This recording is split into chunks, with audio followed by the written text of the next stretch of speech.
oil, or natural gas, but by the sun. Sounds like a fairy tale, right? Well, it's actually not that far from becoming a reality, you know. But it's also not as simple as it seems. Solar panels are one of the driving forces of modern sustainable energy. I mean, when you think about it, that big ball of burning gas is the ultimate generator. Plus, most of the planet enjoys its light every single day at no cost whatsoever. Solar panels transform the sun's mighty light into electricity that we can use. We already have this technology. I'm not talking sci-fi here. So why don't we put these things up everywhere, cut our dependence on sources of energy that pollute our planet, and go totally renewable? Again, it's complicated. First of all, solar panels require space.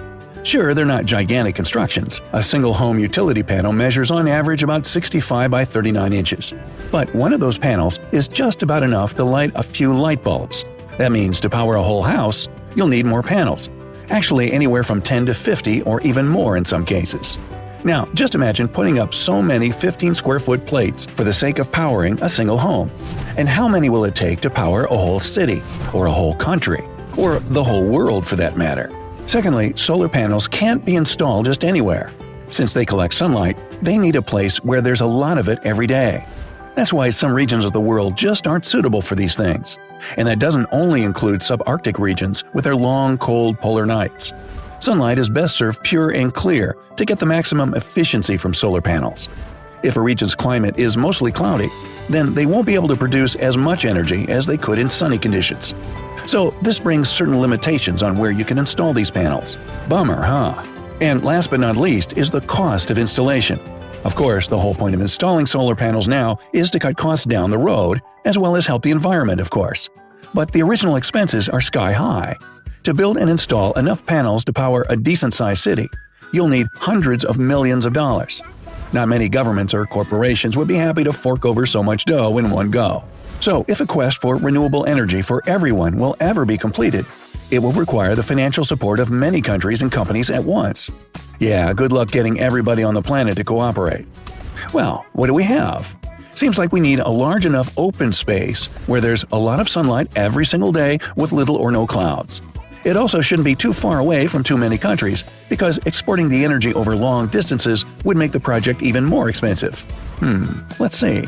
A huge, scalding hot area with as much sun as you could ever need and located just across the sea from Europe. You thinking what I'm thinking? Right, the Sahara Desert.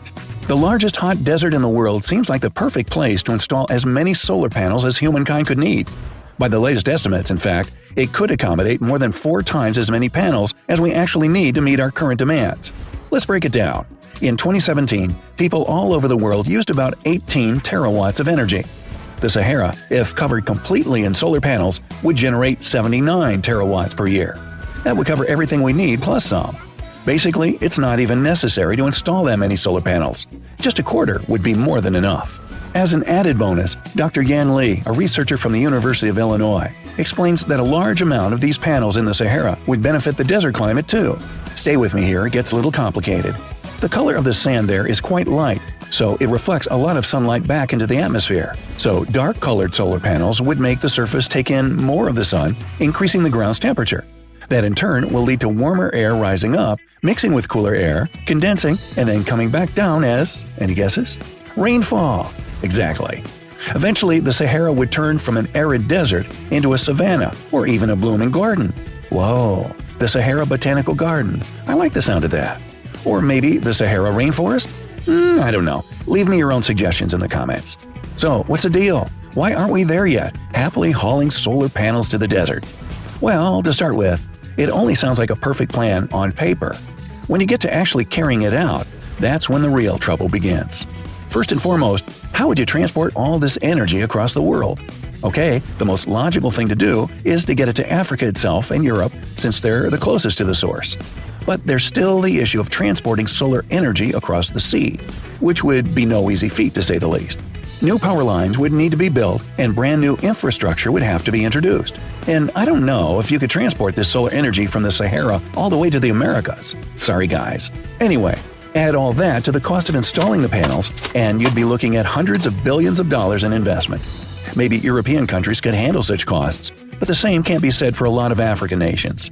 Solar energy could bring in immense benefits to them, but a large majority just wouldn't be able to afford it. Expenses aside, though, there's also the question of working with local leaders.